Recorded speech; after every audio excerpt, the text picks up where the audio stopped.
സ്വാഗതം റോഷ്നി.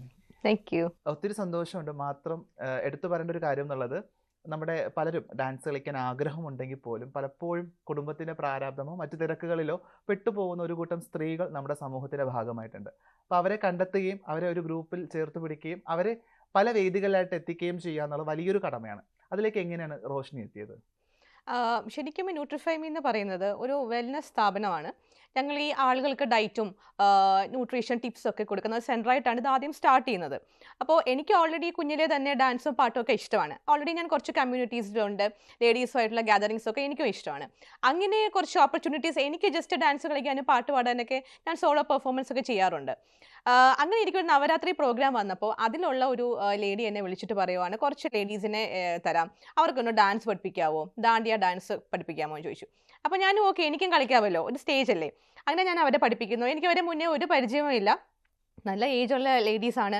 അപ്പോൾ എല്ലാ സ്റ്റെപ്പും എല്ലാവർക്കും പറ്റത്തുമില്ല, എന്നാൽ എനിക്കും കളിക്കണം. അതിലും പ്രായം കുറഞ്ഞ ആൾക്കാരും ഉണ്ട്, മിക്സോ ആയിരുന്നു. പക്ഷെ അന്ന് നമ്മളത് കളിച്ചു, എല്ലാവർക്കും ഭയങ്കരമായിട്ട് ഇഷ്ടമായി. അന്ന് എൻ്റെ കൂടെ വന്ന 8 ലേഡീസ് ഇപ്പോഴും എൻ്റെ കൂടെ ഉണ്ട്. ഇപ്പം നമ്മൾ 2 വർഷമായി, ആരും പോയിട്ടില്ല. അവർ അതുപോലെ എൻ്റെ കൂടെയുണ്ട്. അവരെല്ലാം പല പല പ്രൊഫഷനിൽ ഇരിക്കുന്ന ആൾക്കാരുമാണ്. അപ്പോൾ അങ്ങനെ സ്റ്റാർട്ട് ചെയ്ത ഒരു ഡാൻസ് എന്ന് പറയുന്ന ഒരു പരിപാടി ഇപ്പോൾ ഈ 2 വർഷം കൊണ്ട് 60 ലേഡീസോളം വന്ന് നിൽക്കുവാണ്. പല പല ബാച്ചായിട്ട് വീക്ക് ഡേയ്സിൽ ഈവനിങ് 6 to 8 വരെ ഭയങ്കര സന്തോഷമായിട്ട് ഹാപ്പി ആയിട്ട് ഒരു വിമൻ ഗ്യാതറിംഗ് ആണ് ശരിക്കും ന്യൂട്രിഫൈമിൽ നടക്കുന്നത്. അതിൻ്റെ സ്പെഷ്യാലിറ്റി എന്തെന്ന് പറഞ്ഞാൽ, ഈ ലേഡീസ് എല്ലാം പല പല ഏജ് കാറ്റഗറിയിലുള്ളവരാണ്, യങ് ആയിട്ടുള്ളവരല്ല.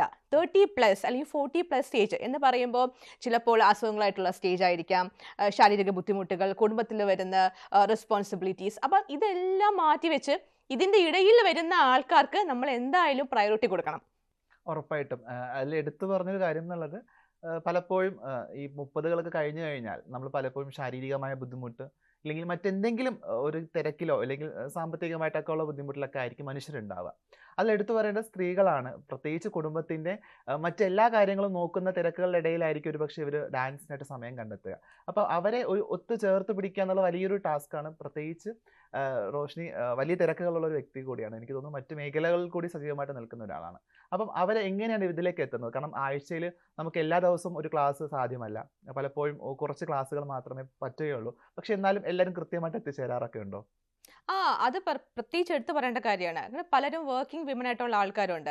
അപ്പോൾ 6:30 നമ്മൾ ക്ലാസ് വെച്ച് കഴിഞ്ഞാലും 7:30 എത്തുന്ന ആൾക്കാരുണ്ട്. 8 മണിക്ക് നമ്മൾ വൈൻഡപ്പ് ചെയ്യും. ബട്ട് സ്റ്റിൽ ഒരു ഹാഫ് ആൻ അവർ എങ്കിലും അവർക്ക് കളിക്കാൻ കിട്ടുമല്ലോ, അവരുടെ കൂടെയുള്ള ഫ്രണ്ട്സിനെ കണ്ട് കുറച്ച് കത്തി വെക്കാലോ എന്ന് വിചാരിച്ച് 7:30 ഓടി എത്തുന്ന സ്ത്രീകളെ ഞാൻ കണ്ടിട്ടുണ്ട്. അപ്പോഴാണ് ശരിക്കും ഞാൻ തന്നെ ഇങ്ങനെ ഐഡൻറ്റിഫൈ ചെയ്യുന്നത്, ഞാൻ കൊടുത്തിട്ടുള്ള ഈ ഒരു പ്ലാറ്റ്ഫോം ഈ ലേഡീസിന് എത്രത്തോളം സ്പെഷ്യൽ ആണെന്നുള്ളത്. എന്നെ സംബന്ധിച്ചിടത്തോളം മേ ബി എൻ്റെ പാഷൻ പറഞ്ഞു കൊടുക്കാനുള്ള ഒരു ഫ്ലോർ മാത്രമായിരിക്കും. പക്ഷേ ഇപ്പോൾ ആ ലേഡീസിനെ സംബന്ധിച്ചിടത്തോളം അവരുടെ ഹാപ്പിനെസ്സും അവരുണ്ടാക്കുന്ന ഫുഡ്സൊക്കെ കൊണ്ടുവന്ന് ഷെയർ ചെയ്യും, അവരുടെ ഫാമിലി പ്രോബ്ലംസ് ഷെയർ ചെയ്യാറുണ്ട്, അവർ തന്നെ ഫിലിമിന് പോകാറുണ്ട്, ട്രിപ്സിന് പോകാറുണ്ട്. അപ്പോൾ അതൊക്കെ കാണുമ്പോൾ എനിക്ക് ഭയങ്കര സന്തോഷമാണ്. എന്നോട് ഒത്തിരി പേര് ചോദിച്ചിട്ടുണ്ട്, റോഷ്നി ഇത് ഭയങ്കര ഡിഫിക്കൽട്ട് ആയിട്ടുള്ള ടാസ്ക്കാണ്, ഈ ലേഡീസിനെ ഇങ്ങനെ ഗ്യാദർ ചെയ്ത് നിർത്താന്നുള്ളത്. അപ്പോൾ ആം എ ലേഡി, അപ്പോൾ നമുക്കറിയാം പല പല കോൺഫ്ലിക്ട്സ് വരാം, ടോക്സ് വരാം. അപ്പോൾ എൻ്റെ മുന്നിൽ തന്നെ ഒത്തിരി പ്രശ്നങ്ങൾ വന്നിട്ടുണ്ട്, ഈ ക്ലാസ്സസ് റിലേറ്റഡ് ആയാലും തമ്മിൽ പറയുന്ന കമൻസ് ആയാലും. ബട്ട് ഞാൻ മേ ബി അത് ഞാൻ സ്മൂത്തായിട്ട് ഹാൻഡിൽ ചെയ്തുകൊണ്ടായിരിക്കാം ഇപ്പോഴും ന്യൂട്രിഫൈമി വളരെ പോസിറ്റീവായിട്ട് മുന്നോട്ട് പോയിക്കൊണ്ടിരിക്കുന്നത്. മെയിനായിട്ട് പറയുവാണെങ്കിൽ ഈ വയ്യായ്മയുള്ള ആളുകൾ വന്നിട്ട് പറയും, അയ്യോ എനിക്ക് ഇവരെ കൂടെ ചെയ്യാൻ പറ്റുമോ, ലൈക്ക് എനിക്കിങ്ങനെ ബുദ്ധിമുട്ടുകളുണ്ട്, എനിക്ക് പറ്റും. അപ്പോൾ ഞാൻ പറഞ്ഞു, ചെയ്ത് നോക്കൂ, എന്നിട്ട് സ്റ്റാർട്ട് ചെയ്യൂ, ചെയ്ത് നോക്കൂ. നമുക്ക് പറ്റില്ല എന്നുണ്ടെങ്കിൽ നമുക്ക് വേറെ വേറെ ഗ്രൂപ്പ്സിലേക്ക് മാറാം. നമ്മളിവിടെ പല പല ഗ്രൂപ്പ്സ് ആയിട്ട് കാറ്റഗറൈസ് ചെയ്തിട്ടുണ്ട്. ഏജ് വെച്ചിട്ടോ അങ്ങനെ ഒന്നുമല്ല, അവരുടെ ലൈക്ക് എന്തുവാ ഹെൽത്ത് കണ്ടീഷൻ നോക്കിയിട്ട് അവർക്ക് ഏത് തരം ആൾക്കാരെ കൂടെ ആയിരിക്കും മിങ്കിളായി പോകുന്നത്, ലൈക്ക് സ്റ്റെപ്സ് കുറച്ചുകൂടെ കംഫർട്ടബിൾ ആയിട്ട് ചെയ്യാൻ പറ്റുന്നത്. കുറച്ച് ഫാസ്റ്റ് മൂവ്സ് ചെയ്യുന്ന കുറച്ച് ലേഡീസ് ഉണ്ട്, ലൈക്ക് കുഞ്ഞിലേക്ക് പഠിച്ച ആൾക്കാർ. അപ്പോൾ അവരുടെ കൂടെ നമുക്ക് ഇവരെ മിങ്കിൾ ചെയ്യിപ്പിക്കാൻ പറ്റില്ല. But at the very end ഒരു പ്രോഗ്രാം വരുമ്പോൾ ഞാൻ എല്ലാവരെയും കൂടി മാക്സിമം ക്ലബ് ചെയ്യിപ്പിക്കാൻ നോക്കാറുണ്ട്. ഉറപ്പായിട്ടും നമ്മൾ പലപ്പോഴുമായിട്ട് ന്യൂസ് 3 വരുന്ന സ്ത്രീകളുടെ ഉന്നമനത്തിൻ്റെ പ്രവർത്തിച്ച ഒത്തിരി പേര് ഇവിടെ വരാറുണ്ട്. മാത്രമല്ല, പക്ഷെ ഇത് കാണുന്നത് സ്ത്രീകൾ മാത്രമല്ല, സമൂഹത്തിലെ എല്ലാ വിഭാഗം മനുഷ്യരും കാണുന്നുണ്ട്. അപ്പം എന്തുകൊണ്ടാണ് ഇവിടെ സ്ത്രീകൾ മാത്രം ഡാൻസ് കളിക്കുന്നു എന്നുള്ള വലിയൊരു ചോദ്യം കൂടി നിലനിൽക്കുന്നുണ്ട്. എന്തുകൊണ്ടാണ് സ്ത്രീകളെ മാത്രം തിരഞ്ഞെടുത്തിട്ടുള്ളത്? അതെ, അത് വളരെ ഇമ്പോർട്ടൻ്റ് ആയിട്ടുള്ള ക്വസ്റ്റ്യൻ ആണ്. എന്തുകൊണ്ട് സ്ത്രീകളെന്ന് വെച്ച് കഴിഞ്ഞാൽ, നമുക്ക് പുരുഷന്മാരുടെ കാര്യം എടുക്കുകയാണെങ്കിൽ അവർക്ക് ഗ്യാതറിങ്ങിനായാലും അവരുടെ കാര്യങ്ങൾ ഷെയർ ചെയ്യാനായാലും അവർക്കൊരു ടൈമോ ഒരു സ്പേസോ അങ്ങനത്തെ ഒന്നും ആവശ്യം വരുന്നില്ല. ബിക്കോസ് അവർക്ക് എപ്പോഴായാലും ഗ്യാദർ ചെയ്യാം, അവർക്ക് ഷെയർ ചെയ്യാം, വേറെ പ്രയോറിറ്റീസ് ഇല്ല, അവർക്ക് അങ്ങനെ ബുദ്ധിമുട്ടുകളായിട്ടൊന്നും വരുന്നില്ല. പക്ഷെ ഒരു വിമൻ അല്ലെങ്കിൽ ഒരു ലേഡിയെ സംബന്ധിച്ചിടത്തോളം ഒരു 2 മണിക്കൂർ അവർ ലൈഫിൽ നിന്ന് മാറ്റി വെക്കുക എന്ന് പറയുന്നത് ഒത്തിരി കാര്യങ്ങൾ അങ്ങോട്ടും ഇങ്ങോട്ടും ഷിഫ്റ്റ് ചെയ്തിട്ട് വേണം അവർക്ക് ആ ഒരു ടൈം ഷെഡ്യൂൾ കറക്റ്റ് ചെയ്യാൻ. അപ്പോൾ അങ്ങനെ ഞാൻ ചിന്തിച്ചത് കൊണ്ടാണ് ഈ വീക്കെൻഡിലുള്ള ക്ലാസ് ശരിക്കും ഞാൻ ഡ്രോപ്പ് ചെയ്യാനുള്ള റീസൺ. വീക്കെൻഡ് എല്ലാ സ്ത്രീകളും അവരുടെ ഫാമിലിയുടെ കൂടെ സ്പെൻഡ് ചെയ്യാനായിട്ട് ഇഷ്ടപ്പെടുന്ന ആൾക്കാരാണ്. അപ്പോൾ എന്നാ ഡാൻസും പഠിക്കണം. കുഞ്ഞിലേ പഠിച്ച ഡാൻസ് എനിക്ക് കളിക്കാൻ ഒരു സ്റ്റേജും കിട്ടുന്നില്ല റോഷിനി. എനിക്ക് ഒന്ന് കളിക്കണം ഭയങ്കര ആഗ്രഹമുണ്ട്, പക്ഷെ എനിക്ക് അറിയില്ല എനിക്ക് പറ്റുമോ ഇല്ലയോ എന്ന്. എനിക്ക് കോൾസ് വരുന്നതിലൂടെ ആൾക്കാർ പറയുന്ന കാര്യങ്ങളാണ്. പിന്നെ ചിലർ ചോദിക്കുന്ന കാര്യങ്ങൾ, റോഷിനി കുട്ടികളുണ്ടോ, കുട്ടികളെ കൂടെ നിർത്തി കളിപ്പിക്കാനാണെങ്കിൽ ഞാൻ വരുന്നില്ല. ഞാൻ മുമ്പ് പോയിടത്തൊക്കെ കുഞ്ഞുങ്ങളെ കൂടെ എന്നെ നിർത്തി കളിപ്പിച്ചിട്ടുള്ളത്, അപ്പോൾ അത് എനിക്ക് അത്ര ബുദ്ധിമുട്ടാണ്. അങ്ങനെ പറഞ്ഞവരുണ്ട്. പിന്നെ ഞാൻ ഇച്ചിരി ഫാറ്റാണ്, ഞാൻ ഇച്ചിരി വണ്ണമുണ്ട്, അപ്പോൾ അവിടെ വരുമ്പോൾ എനിക്കൊരു ഡിസ്ക്രിമിനേഷൻ ഫീൽ ചെയ്യുമോ, എല്ലാം മെലിഞ്ഞ ആൾക്കാരാണോ ചെയ്യുന്നത്, ഇതൊക്കെ എനിക്ക് വരുന്ന എൻക്വയറീസിലുള്ളതാണ്.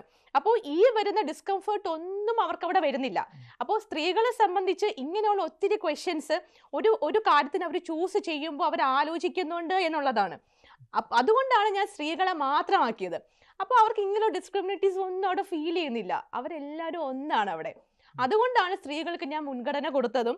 കുട്ടികൾക്ക് എടുക്കുന്നുണ്ടോന്ന് ഒത്തിരി ചോദിച്ചിട്ടുണ്ട്, കുട്ടികളെ വേണ്ടാന്ന് വെച്ചതും സ്ത്രീകൾക്ക് തന്നെ ഇമ്പോർട്ടൻസ് കൊടുത്തതും ഈ ഒരു ഒറ്റ കേസ് കൊണ്ട് മാത്രമാണ്. അവർക്ക് ഫ്രീ ആയിട്ടിരിക്കാൻ ഒരു ഓപ്പൺ സ്പേസ്, അവർക്ക് എല്ലാം ഷെയർ ചെയ്യാൻ, അവിടെ ഒരു എന്താ പറയുക, ഒരു ബാരിയേഴ്സ് ഇല്ല. അവർക്ക് എന്ത് വേണോ അവർക്ക് ഓപ്പൺ ആയിട്ട് ഷെയർ ചെയ്യാനുള്ള ഒരു സ്പേസ് ആണ് ഞാൻ അവർക്ക് ക്രിയേറ്റ് ചെയ്ത് കൊടുത്തത്. ഓക്കെ, വലിയ സന്തോഷമുണ്ട്. എടുത്തു പറയുന്ന റോഷിനി ഇടയ്ക്കിടയ്ക്ക് പറയുന്നുണ്ട്, ഇവിടെ ഡാൻസ് മാത്രമല്ല ഒരു ഗ്യാതറിംഗ് ആണ്, നമ്മളൊരു ഒത്തുകൂടലാണ്, പലപ്പോഴും നമ്മുടെ തിരക്കുള്ള ലൈഫിനിടയിൽ ഒരു റിലാക്സേഷൻ കൂടിയാണ്. അപ്പം ഇങ്ങനെയുള്ളൊരു ഗ്രൂപ്പിനിടയിൽ നമുക്ക് വേദികൾ കിട്ടുക എന്നുള്ളത് വലിയൊരു പരിമിതിയാണ്, വലിയൊരു ചലഞ്ചിങ് ആണ്. പ്രത്യേകിച്ച് ആരിതിനെ സ്വാഗതം ചെയ്യും എന്നുള്ളത്, ഏത് കൂട്ടരാണ് ഇതിനെ കാണാൻ ആഗ്രഹിക്കുന്നുള്ള വലിയൊരു ചോദ്യം കൂടെയുണ്ട്. അത്തരത്തിൽ നമ്മുടെ സമൂഹത്തിൻ്റെ ഒരു തുടക്കക്കാരി എന്ന രീതിയിൽ റോഷിനിക്ക് പലപ്പോഴും ബുദ്ധിമുട്ട് അനുഭവിക്കേണ്ടി വന്നിട്ടുണ്ടോ ഈ ഒരു സ്റ്റേജ് കിട്ടുക അല്ലെങ്കിൽ ആ ഒരു അവസരം കിട്ടുക എന്നുള്ള കാര്യത്തിൽ? ഉറപ്പായിട്ടും ഉണ്ട്. നമ്മളിപ്പോൾ വെറുതെ ഒരു സിനിമാറ്റിക് ഒരു സോങ് എടുത്ത് നമ്മൾ ചെയ്തപ്പോൾ അല്ല ചെയ്യുന്നത്. നമ്മൾ ഒപ്പന ചെയ്തു, മാർഗം കളി ചെയ്തു. ഇപ്പോൾ തന്നെ നമ്മൾ മോളോ ട്രാങ്കൂളിൽ വെച്ച് നടന്ന ഒരു തിരുവാതിര കോമ്പറ്റീഷൻ ഉണ്ടായിരുന്നു, അതിൽ നമുക്ക് സെക്കൻഡ് പ്രൈസ് ഉണ്ടായിരുന്നു. അപ്പോൾ ഇങ്ങനെയൊക്കെയുള്ള ഇപ്പം നമ്മളെ ശ്രീമൂലം ക്ലബ്ബിൽ ഈ ഒരു കോമ്പറ്റീഷൻ വിൻ ചെയ്തത് കൊണ്ട് നമ്മളെ തിരുവാതിര കളിക്കാനായിട്ട് അവർ ഇൻവൈറ്റ് ചെയ്തിട്ടുണ്ട്. അപ്പോൾ ഇതൊക്കെ നല്ലൊരു അച്ചീവ്മെൻ്റ് ആയിട്ടാണ് ഞാൻ കണക്കാക്കുന്നത്.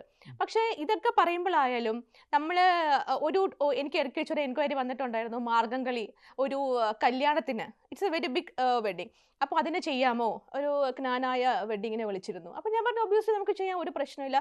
ബട്ട് അവർ വെച്ച ഡിമാൻഡ് എന്ന് പറയുന്നത് അവർക്ക് പ്രായമായ സ്ത്രീകളെ ആവശ്യമില്ല, അവർക്ക് ടീനേജ് ആയിട്ടുള്ള കുട്ടികളെ മതി. അപ്പോൾ ഞാൻ ചോദിച്ചു അതെന്താണ് അതിനൊരു ഡിസ്ക്രിമിനേഷൻ, കളിക്കുന്നുണ്ടോ ഇല്ലയോ എന്നുള്ളതല്ലേ? അപ്പോൾ പറഞ്ഞു അവരതല്ല, അവരത് ലൈക്ക് എന്താ പറയുക, കുറച്ച് കുട്ടികളാകുമ്പോൾ പെട്ടെന്ന് ചെയ്തു പോകുമല്ലോ, സ്ത്രീകൾ ചിലപ്പോൾ മേ ബി ടൈം എടുക്കുവാണെങ്കിലോ അത് ബുദ്ധിമുട്ട്, കാണുന്നവരെ എൻജോയ് ചെയ്തില്ലെങ്കിലോ. അപ്പോൾ ഇതൊക്കെ ആൾക്കാർക്ക് ഇടയിലുള്ള കുറച്ച് തോട്ട്സ് ആണ്. പക്ഷെ ഇത് ഒരിക്കലും ഒരു ബാരിയർ അല്ല എന്നുള്ളത് അവരുടെ മാർഗങ്ങളെ ഒരു പ്രാവശ്യം കണ്ടു കഴിഞ്ഞാൽ മാറാന്നുള്ളതേ ഉള്ളൂ. എനിക്ക് തോന്നുന്നു ഞാനും സോഷ്യൽ മീഡിയയിൽ